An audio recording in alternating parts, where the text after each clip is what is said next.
Hello parents and students. In today's video I'm going to show you the most common mistakes people make when trying to open ZIMSEC portal as they are searching for ZIMSEC Grade 7 results, ordinary level results and advanced level results. So if your results are failing to open and they are showing errors, or the portal keeps rejecting your details, this video will help you for everything step by step. So make sure you watch this video up to its end so that it can help you to avoid future errors and also for you to carry on important tips. So I've came up with this plan because for the past few days I've posted a video here on YouTube as I was teaching you how to open results using ZIMSEC portal, and thank you for your support, thank you for your responses, and I've seen most people, they were appreciating the video, they were helped a lot. So without wasting much of your time, if you have not yet subscribed to this channel, please subscribe, press that subscription button, like this video and even share the video. So what have made me to make this video, it was the event whereby most people up until today, they are making a request. Some they are saying open for us the portal, some they were calling saying we have failed to access the results. Up until the results, they were halted. When you are saying the results were halted, it means that the portal is blocked totally, the entire system, so that most of you have failed to access the result. So now today I've come up with the most common errors in which people they were making as they were trying to open the results and they were failing to make it. So in this case, I've come up with the 8 ways you can use or you can master in order to make your your portal to have access to your results. So in this case, the number one feature or the most common idea that you can use to avoid the errors on your ZIMSEC portal is no applications to use. Certain people, they were calling and they were saying, we are failing to access these results because I was trying to open the results using VidMed. VidMed is a no-go area. You cannot open ZIMSEC portal using VidMed. Rather, you might choose to use Google. You will write Google, or you can go on your Google website, then you type ZIMSEC, then you access the result. So ndikuti nini dzimwe nzira yakaitwa nevanhu o zvimwe zvinhu zvaikanganiswa nevanhu ndezvoti vaisaziva maapplications ekushandisa. Some they were saying say ndachida kuzama kuvhura maresults emwana neVidMed aramba. No, we cannot use VidMed to open maresults, tinoshandisa Google. Saka ndatizivai maapplications ekushandisa. Only way yekuvhura nayo maresults is through Google, right? Number 2, when to access the portal. Hey, this was the one of the most difficult or the most challenging most people are now even facing, even today. Today is the 3rd of December, and the results were propounded. It should be 28, 29, I forgot the date. So you must know that for you to have access to results, it only takes 3 days. The portal only opens for 3 days. And as the portal opens for 3 days, after 3 days, it usually closes. Usually, portal rinovhura Friday, Saturday, Sunday. Monday, vanenge vakutoti chiendai kuzvikoro kwamakaregistira munotora maresult. So even today, if you can take a closer look on the message on this video I've pinned, you can see my textile and the real results. So atigone kuvhura results on a Monday, atigone kuvhura results after 3 days avhurwa. It's a no-go area. And you as parents, make sure you've paid fully your fees. Because zvinoitika kune inonzi sender login yekuti as a sender results anovhurwa, then they tell portal kuti uyu ngaone, uyu ngasaone, uyu ngaone, ngasaone. Saka vaya vanenge vasina kubhadhara vanovhura as a sender, then they restrict kuti musaone results because they knew kuti mukaona results musina kubhadhara munogona kusazouya kuzobhadhara mafees. So tiri ipapa pakuziva kuti tovhura rini, zivaiwo kuti makabhadharawo here fees yakakwana. Right, tabva ipapo, who should have access to the results and why? That's our third priority. Ndiani anofanira kuvhura portal remwana?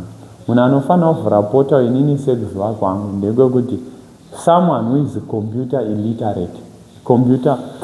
illiterate, I mean, munhu anoziva kushandisa computer. Someone who have once opened the portal. It's wiser for you to tell the teachers. So you tell teachers, most teachers, they know how to open the portal. Especially vakadzidzisa mwana wako. Unongovapa zvitori nani pane kuti results anobloka and pamwe pacho maybe munenge muri kure sevamwe vaitotaura kuti tiri kuSouth Africa sei kuzouya ikoko japa mabloka portal. Zviri nani kugara watotsvaga munhu aunoona kuti auya. There's nothing much kuti uvhurirwe results nemumwe munhu okupa panoti abloke uri kure wotambudzika. Anditika. Then above all, make sure kuti kana muchivhura results apa tati who should have the access. Don't give two people, or I can say don't give more than one person details emwana kuti avhure. Munopa munhu one wamanatsomeka sure kuti anogona kuvhura results, ndiye anofanira kuvhura, kwete kuti munoti mapa sei, mapa bankuru, mapa tete. No, the family members munofanira kutsvaga munhu one wamunongopa anongovhura kuitira kuti portal risaite halted, because mukati mapawi portal rinovhiringika ropedzera rabloka. Saka it is not hatizvikurudzire. Alright. Then tabva ipapo number 4, how many people, that clarifier, only one person should have access to the portal and make you kuti muone results. Then number 5, make sure you have taken screenshots. For example, paipai panodzoswa pin, handiti if you can go to my first video, andika ndicharita kuti riende paend screen revideo rine. Mukaenda pavideo rangu rekutanga ndaiexplaina kuti ukacreata zvese watedzera mastep ese inosvika time yainodzosa username nepassword. Make sure watora screenshot kuitira kuti usakangani. Kana watora screenshot kana kuti waziva username nepassword yoti created, inokudzosa kwawatangira. Andika yakudzosa kwawatangira kuya chibva imameka sure kuti pabuda pakanzi username nepassword, mimi chenyu kwangu wakuisa username nepassword moti login, kwete kudzokorodza kuti register. Saka ndamboti portal rinoda munhu anorigona. Andika, and don't forget to subscribe, to like and to share. Right, madaro matora screenshot renyu, even pamunoklika results download, you take screenshot ndomaonera munoita results emwana wenyu. Then tapedza ipapo, make sure number 6 priority, you have enough data. Mune data rakakwana, you have enough data, kwete data rekuti ukambolinga ukamboklika roload roti duplicated. No, tengai data rakakwana because tinoda kuona results emwana. There's no need yekuomera. Anditika because paipai panenge ichiloda inogona kutora time yaremerwa. Remember techivhura results takawanda senyika yese, iwewe data rako ropera, iyo inogona kutoti yaprocessa zvinhu. Saka pamoda kuzotangidza paipai pamwe iri kuprocessa kuda kuunza password yatounza kudhara, imi mukufunga kuti haina kuunza username, iyo yatounza kudhara, zvinodhakisa chinhu. Also make sure you have got reliable network, kwete network iri kuita kunge iri kukosora. That's why mushandiswa vana Starlink, vana Zoo, wifi.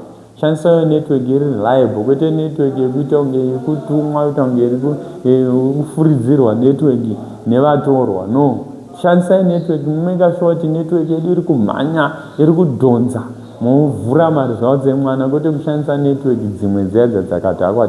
Make sure you have reliable network. If kana uri kumamisha, please toziva kuti mamisha kwedu Zimbabwe network inonesa. Ipai vanhu vari kudhorobha vavhure, ende mimi musaite nharo kuda kunge makubaya. No, kana matopa munhu mupei atore time avhure maresults muzoone. Then above all, last but not least, be patient when opening these results. Make sure you are patient enough.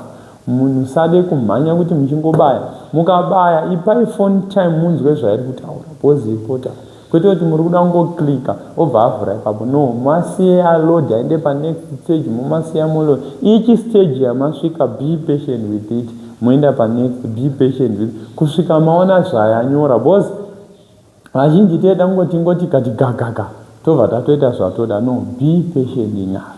So this was your say, yes, advice in accordance kumatambudziko andaiona mchisangana nawo. So guys, I love you so much. For more inquiries concerning educational information or whatsoever, don't hesitate to contact the Center of the Internet. I will help you guys. And above all, we are enrolling Form 1 up to Form 6 students. I teach history, FRS, and heritage at advanced level, and also at older level I teach history, FRS, heritage, combined science and geography. Those are my numbers on the screen. Don't hesitate to contact me. I teach both online and also physical. Vanondida ndinowanikwa kuunit O. Don't forget to press that subscription button. Don't forget to comment. Don't forget to share this video to someone. Thank you very much. Your support is my banner. Yours, the Internet. Shalom. Have a great festive season, and I say to you, Merry Christmas and Happy New Year.